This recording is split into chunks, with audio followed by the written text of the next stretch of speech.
तीसरा बुढ़ापा, चौथी विपत्ति, अब पांचवी मृत्यु। इस 5 अवस्था से हर एक व्यक्ति को गुजरना पड़ता है। तो शुरुआत कहाँ से होती है? बचपन से। अगर बचपन में हमें अच्छे संस्कार मिल गए तो हमारी जवानी बहुत सुंदर है, और अगर जवानी में हमने पुरुषार्थ कर लिया तो बुढ़ापा बहुत सही है। और जब जवानी और बचपन और बुढ़ापा सही है तो फिर हमारी मृत्यु भी सही ढंग से होगी। इसलिए पहली सीढ़ी से हम चलते हैं, क्योंकि यहाँ बच्चे भी बैठे, जवान भी बैठे और बूढ़ा भी बैठे। और साहब का कहना था कि आप ही देख लेना किधर ब्रेक लगाओ है नहीं। अब यहाँ जड़ चेतन की बातें नहीं करेंगे, ना ईश्वर परमात्मा की बातें नहीं करेंगे, क्योंकि ईश्वर परमात्मा बाद में समझना, जड़ चेतन भी बाद में समझना। पहले हम अपनी नींव, मकान जब उठाते हैं तो पहले क्या डालते हैं? नींव। और नींव डालने से पहले हम सोच ले कि हमको मकान कितना मंजिल ले जाना है, और कैसी सीमेंट, कैसा सरिया देना है। और मकान को अगर हम पूरी नज़र से देख लें तो वो मकान हमारा लंबे समय तक टिकता है। पर हम क्या करते हैं?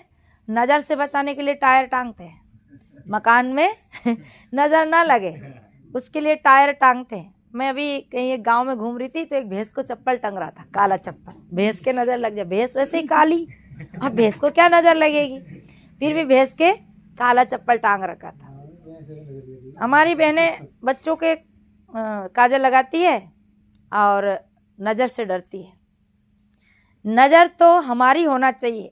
जब हम मकान बना रहे तो कैसी सीमेंट लगा रहे, कौन सी सीमेंट ज़्यादा कीमती है, कैसी ज़्यादा टिकाऊ है, सरिया कैसा है, मिट्टी वाली रेत तो नहीं है, पानी बराबर डाल रहे कि नहीं, मिस्त्री क्या कैसे काम कर रहे। अगर आपकी नज़र आपके मकान में होगा तो मकान गिरेगा नहीं, दरार नहीं आएगी। और आपने टायर नहीं, पूरे पहाड़ काला टांग दो, अगर आपकी नज़र नहीं होगा तो मकान में दरारें आएंगी। तो हमारे जीवन में हमारे बच्चों पे हमारी नज़र होना चाहिए।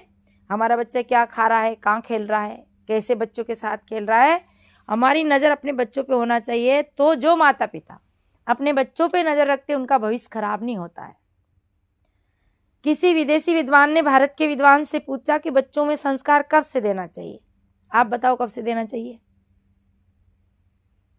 बचपन से देना चाहिए। कितना जल्दी उत्तर दे दिया।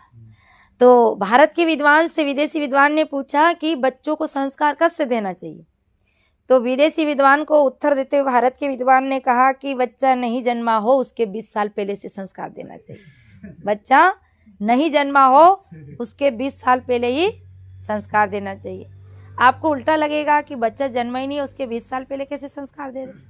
कहने का मतलब कि बचपन से ही हम संस्कारी हों। 20 साल की उम्र में हमारी शादी होती है, तो जो माँ बाप संस्कारी होते तो फिर उनके बच्चे संस्कारी होते। हम क्या करते हैं? हम बीड़ी पीते हैं, फिर आप लोग तो नहीं पीते होंगे, आप बहुत अच्छे इंसान हो। तो हम लोग बीड़ी पीते हैं तो बच्चे से क्या कहते हैं? जा तेरी मम्मी से बीड़ी जलवाला, मतलब चूल्हा मम्मी ने जला रखा है। तो बच्चा देखता है मेरा पापा सिगरेट पीता है, मेरा पापा बीड़ी पीता है और बढ़िया एक्टिंग करके पीता है, मतलब बीड़ी में बहुत टेस्ट होगा, बीड़ी बहुत कीमती होगा, बीड़ी में बहुत स्वाद होगा। तो वो क्या करता है? बीड़ी जलाने जाता है तो फाटक की आड़ में 2 फूंक लगा लेता है, क्योंकि वो पापा को देख रहा है। पापा पी रहा है इसलिए वो भी पिएगा, पापा खा रहा है इसलिए वो भी खाएगा। तो हम बच्चों को हम जैसा चाहते। अच्छा ये बताओ, आप चाहते हैं कि आपका बच्चा शराबी बने? आपके बच्चे होंगे ना कोई के, तो भी आगे बेटे इनके तो होंगे ही कोई ना कोई के, पीछे वाले के तो है ही पक्का पता है, पर पीछे वाले के आगे वाले के भी होंगे। आप चाहते हैं कि आपका बेटा, हाँ नहीं है, अटक नहीं है, ये तो हमारा डिपार्ट वाला ही है ना। हाँ तो देखो, कोई भी अपन चाहते हैं कि अपना बच्चा बीड़ी पिए, अपना बच्चा सिगरेट पिए, अपना बच्चा शराबी बने, अपना बच्चा गुटखा खाए, अपन चाहते? या हमारा पिता शराबी हो चाहते? हमारा पिता चोर हो, हमारा पिता बेईमान हो, हम चाहते हैं? नहीं चाहते हैं। तो जब हम नहीं चाहते तो उसी भूमिका को अपन को तैयार करना है, उसी भूमिका पे अपन को आना है। तो जो हम करते हैं उस प्रतिक्रिया को हमारे बच्चे करते हैं। अच्छा बताओ, संगीत सिखाने का स्कूल है, इंग्लिश सिखाने का स्कूल है, और ये क्या नाम से संस्कृत सिखाने के स्कूल है, अनेक प्रकार की कला कौशल सिखाने के स्कूल है, पर गाली सिखाने के स्कूल है, झूठ सिखाने के स्कूल है? क्योंकि हम गाली देते तो हमारे बच्चे भी गाली देते हैं, हम झूठ बोलते हमारे बच्चे भी झूठ बोलते। एक घर में एक बच्चा गया, एक कोई अतिथि गया और उन्होंने पूछा बच्चा से कि बेटा जाओ तुम पूछ के आओ तुम्हारे पापा जी घर में है। तो बच्चा गया, उसने कहा मम्मी पापा जी घर में, पापा जी घर में थे। तो मम्मी बोली कह दो पापा जी तो घर में, पर कह दो पापा जी खेत गए। बच्चा आया और उसने कहा कि पापा जी तो घर में, पर मम्मी ने कहा कि कह दो खेत गया। तो बच्चा ने ऐसा ही कह दिया, हाँ कि पापा जी घर में है, पर मम्मी ने कहा कह दो खेत गए। तो बच्चा ने जैसा तैसा ही कह दिया, क्योंकि बच्चे कोरे कागज होते हैं, उसमें हम जैसा डालते हैं ना वैसे उसमें लिखा जाता है। इसलिए बच्चों को अच्छा संस्कारी बनाए, बच्चों के सामने झूठ ना बोले। हमारी माताएं बच्चों को झूठ सिखाती है। जब बच्चा रोता है तो क्या गाना गाती है, नानो मारो राया को दूध पीवे रे 10 गाया को। एक भी गाय घर में नहीं पालती है और 10 गाय का दूध पिलाती है। और बच्चा रोता है तो झूठ बोलती है, बाबा आ गया, वो आ गया, भूत आ गया, पकड़ ले। उसे झूठ बोला के सुलाती है, पकड़ ले जा मेरा बच्चा आ गया। हम लोग जाते कहते बाबा जी महाराज जी ने पकड़ ली जाओ। अब वो यूँ तो नहीं कहती महाराज जी तो उद्धारक है, इनके चरण छू लो, बंदगी कर लो, प्रणाम कर लो, पर वो हमसे क्या कहती है, महाराज जी अने पकड़ ली जाओ, अने पकड़ ली जाओ। अब वो जान रहे बाबा देख के कि पकड़ भाई बाड़ होगा। तो हमें कभी भी अपने बच्चों के सामने झूठ नहीं बोलना है, उन्हें भूत प्रेत से नहीं डराना। भूत तुमने देखा है, पर हम भूत से डराते, प्रेत से डराते। कहाँ है भूत प्रेत? कोई भूत प्रेत नहीं है। बीता समय को भूत कहते, आने वाले को भविष्य कहते, अभी हम वर्तमान में बैठे हैं। तो कभी भी बच्चों को भूत प्रेत से न डराए, भय न दिखाए, उन्हें निर्भय बनाए। पर आजकल हम डराते हैं।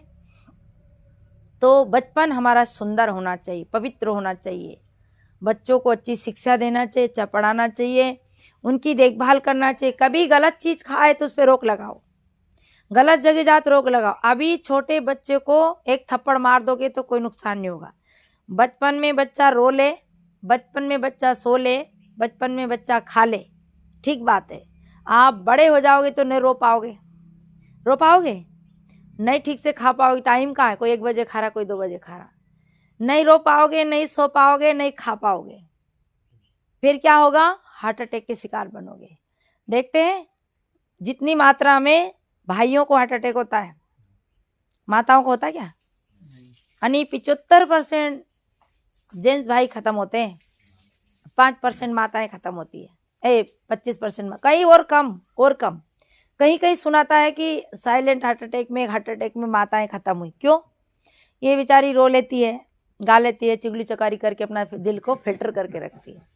और आप लोग रो भी नहीं पाते हैं और कह भी नहीं पाते हैं, तो दिल की बात दिल में छुपा के रखते हो। अगर कहोगे तो घर नहीं संभाल पा रहा यार तू, और रोगे तो क्या औरत कहीं रो रहा है नहीं, तो नहीं रो पाएगा, ना सो पाएगा, ना खा पाएगा।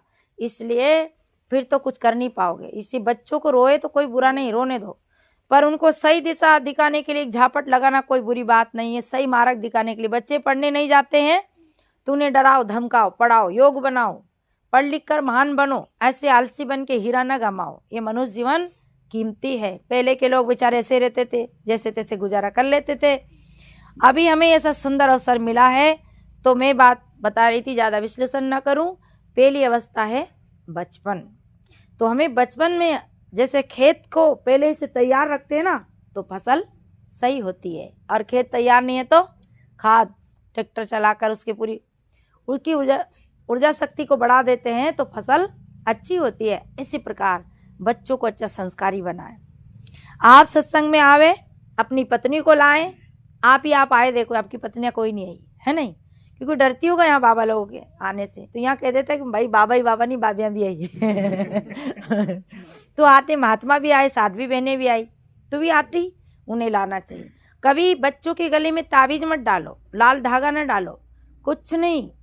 जब प्रारब्ध लेके आए तो कौन मार सकेगा? आप विश्वास करते ना भगवान ने बनाया, तो भगवान ने बनाया तो भगवान मारेगा। बीच में कौन है जो मारने वाला है? देवी देवता भूत प्रेत, ये कौन है? बड़ा तो भगवान है ना, सबसे बड़ा कौन है? भगवान। तो भगवान से बड़ा भी कोई देवता है क्या? फिर हम किससे डरते हैं? तो हम भ्रम में पड़ जाते, छोटे छोटे देवताओं के, मूर्तियों के, चबूतराओं के चक्कर काटते। भगवान पे विश्वास नहीं हमको, अपनी आत्मा पे विश्वास नहीं, गुरु पे विश्वास नहीं है। इसलिए निर्भय बनाइए, कभी मत डराइए और डरिए मत। आपको कोई नहीं मार सकता, आपको कोई दुख नहीं दे सकता। जब भी आपकी जिंदगी में दुख आएगा तो आपके गलत कर्म से आएगा। जब भी आप परेशानी में पड़ोगे, संकट में पड़ोगे, तो गलत विचार, गलत कर्म, गलत आदत से पड़ोगे। और जब भी आप सुखी रहोगे तो गलत अच्छे विचार, अच्छी आदत, अच्छा कर्म से सुखी रहोगे। या ना गुरुजी सुखी कर सकते हैं, ना भगवान जी सुखी कर सकते हैं। आपका कर्म ही आपको सुखी कर सकता है। कर्म प्रधान विश्व रचिराका, जो जस कर तस फल चाका। तो पहली अवस्था बचपन, दूसरी अवस्था जवानी। जवानी में निठल्ला नहीं बैठना है, खूब मेहनत करो, पुरुषार्थ करो। जो आलसी होते हैं ना, एक विद्यार्थी था, दिन भर पढ़ता नहीं था, गुल्ली डंडा खेलता, फुटबॉल खेलता, मोबाइल देखता। आजकल मोबाइल एक बीमारी हो गई और सबकी जेब में बीमारी रख ली, खरीद के रखी। 35 हजार, 20 हजार की बीमारी खरीद के रखी और इसने कई का दिमाग खराब कर दिया। वैसे तो काम की चीज है, परंतु इसका हमारे विवेक से काम ले जाओ। तो वो विद्यार्थी दिन भर मोबाइल चलाता और कुछ पढ़ाई नहीं करता और सरस्वती मैया की पूजा करता, देवनारायण जी की पूजा करता, भगवान जी की पूजा करता। अच्छा, पूजा करे पढ़े नहीं तो पास हो जाएंगे? पूजा करे खेती करे तो, पूजा करे खेती ना करे तो फसल आ जाएगी? माने कर्म ही पूजा है। कबीर साहब की भाषा में कहे तो कर्म ही पूजा। जो करूँ सो पूजा, जहाँ जहाँ डोलूं सो परिक्रमा, जो करूँ सो पूजा। दौड़ दौड़ के अभी आप क्या कर रहे हैं? आज ये हमारे भैया भंडार बना के खिलाए, एक भैया परू से। ये क्या है? परिक्रमा कर लिया आपने मंदिर की, और अपने बड़ों को खिला के खाना भगवान का भोग है। अपने खा लेना रोग है, बड़ों को खिलाना, बच्चों को खिलाना, अतिथि को खिलाना, ये भगवान का भोग है। भूखे को खिला के खाना भोग है, प्यासे को पिलाना, शिव जी के पानी चढ़ाना है। शिव जी क्या प्यासा बेटे जो उसको दिन भर पानी चढ़ा रहे हैं? और भूखे को भोजन कराना और दौड़ दौड़ के काम करना, ये परिक्रमा। जहाँ जहाँ डोलूं सो परिक्रमा, जो करूं सो पूजा। जो कर रहे वो पूजा है। तो वो विद्यार्थी माता सरस्वती की पूजा करता, हनुमान जी की पूजा करता, पर पढ़ाई नहीं करता। जब पेपर का समय आया तो क्या लिखे? उसने कुछ याद नहीं किया, तो एक लाइन लिखी। सब प्रश्न खाली, एक लाइन लिखी। हजारों की किस्मत तेरे हाथ है, हजारों की किस्मत तेरे हाथ है मेरे भगवान, पास कर दे तो क्या बात है। तो जब वो जांची कापी जब जसने गई तो उन्होंने लिख दिया, क्या नंबर दे इसको? सारे प्रश्न खाली। तो उसने लिख दिया, किताबों की ढेरी तेरे पास थी, किताबों की ढेरी तेरे पास थी रे मूर्ख, याद कर लेता तो क्या बात थी। ये जवानी जो है ये पुरुषार्थ करने की भूमिका है। इसमें 3 प्रकार के पुरुषार्थ करना, व्यवहारिक, पारमार्थिक और सिद्धांतिक। सिद्धांत को मैं छोड़ देती हूँ यहाँ। व्यवहारिक पुरुषार्थ, खूब मेहनत करो, खूब कला सीखो, बिजनेस करो, व्यापार करो, ईमानदारी से करो, क्योंकि शरीर में बल है, ताकत है, बुद्धि है, सब कुछ काम कर रहे हैं। और बुढ़ापा में क्या होगा? अकल शकल दोनों काम की नहीं रहेगी। अकल भी चली जाएगी और शकल भी, थोड़ी बहुत अकल अभी तो है, पर बुढ़ापा में अकल भी बिगड़ती है, शकल भी बिगड़ती, बंदर की तरह मुंह हो जाता है और टुकुर टुकुर बैठे बैठे दरवाजा में देखते रहो, बवे रोटी दे दे तो खा लो, नहीं तो चुपचाप बैठे रहो। इस जवानी ऐसा चीज़ है जिसमें आप सब कुछ कर सकते हो, पर कई लोग आलसी बन के ऐसे समय पास करते रहते हैं। तो इस समय को पास नहीं करना है, खूब मेहनत करना है। 3 आलसी थे, 3 आलसी जवान थे पर आलसी थे। कई लोग आलसी ताश खेलते रहते, क्या कहते हैं? क्या कर रहे हैं? समय पास कर रहे हैं, ताश खेलते। ताश खेलने का समय? अरे ताश खेलने का समय है क्या ये? अरे विदेश जाके लोग कमा लाते हैं और हम ताश खेल रहे हैं, ताश खेल के समय पास कर रहे हैं। ताश में भी 2-3 पत्ते महत्वपूर्ण होते हैं। कौन कौन होते हैं? बेगम, बादशाह और गुलाम। जो बेगम से जीते हो क्या बनता है? बादशाह। और जो बेगम से हारता हो क्या बनता है? गुलाम। जो आदतों से हारता है वो गुलाम बनता है। शराब पीने की आदत, जुआ खेलने की आदत, सट्टा खेलने की आदत, गुटखा तम्बाकू खाने की आदत, मांस मटन खाने की आदत, चोरी करने की आदत, जो भी आदत है वो हमें गुलाम बनाएगी, आज नहीं तो कल हम गुलाम बन जाएंगे। इसलिए आप गुलाम बनना चाहते हो कि बादशाह? बताओ, बादशाह बनना चाहते हो तो आदत सुधारना होगा, तो खूब मेहनत करना होगा। तो वे 3 आलसी थे और वो प्यासे थे, उन्हें बहुत जोर से प्यास लग रही थी। आ रहे थे, रास्ते में कुआं था और कुआं में बाल्टी रस्सी रखी थी। तो पहला आलसी आया कि यार बाल्टी भी रखी, रस्सी भी रखी, अब पानी की प्यास भी लग रही, पर खींचे कैसे? अरे कोई ना कोई आगा, ऐसे बगल में पेड़ के नीचे बैठ गया, खींचा नहीं उसने। कोई आगा, कोई पिला देगा, अपन क्यों खींचे? क्योंकि अपन तो बड़े आदमी के लड़के बैठे थे, देख रहे थे कोई आए हमें पानी पिला दे। तो एक आया कि भैया जरा तू पानी पिला दे, बहुत प्यासा हूँ, मैं बहुत देर का बैठा हूँ।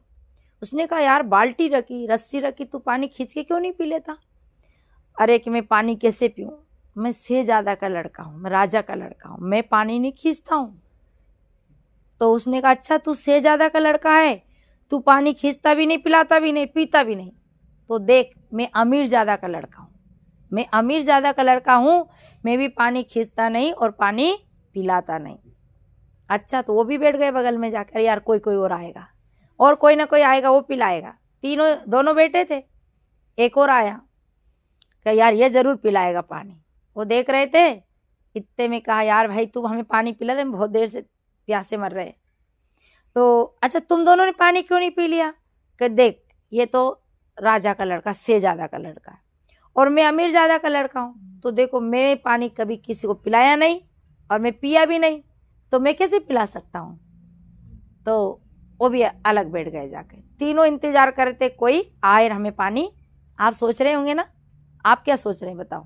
आप ये सोच रहे कितने पागल है, हम लोग तो पिला देते पी लेते, पर वो सोच रहे होंगे ऐसा मन में। तो वो ऐसे सोच के तीनों बैठे थे, इतने में एक और आया। तो पहले शहजादा का, अमीर ज़्यादा का और पीर ज़्यादा का, माने गुरु का और अमीर का और राजा का लड़का। अब एक और आया। अब ये तीनों देखने लगे कि ये जरूर पानी पिलाएगा, यार भाई ये तू पानी पिला दे, हम बहुत प्यासे से तड़प रहे। उन्होंने कहा कि देखो रस्सी रखी, बाल्टी रखी, आपने पानी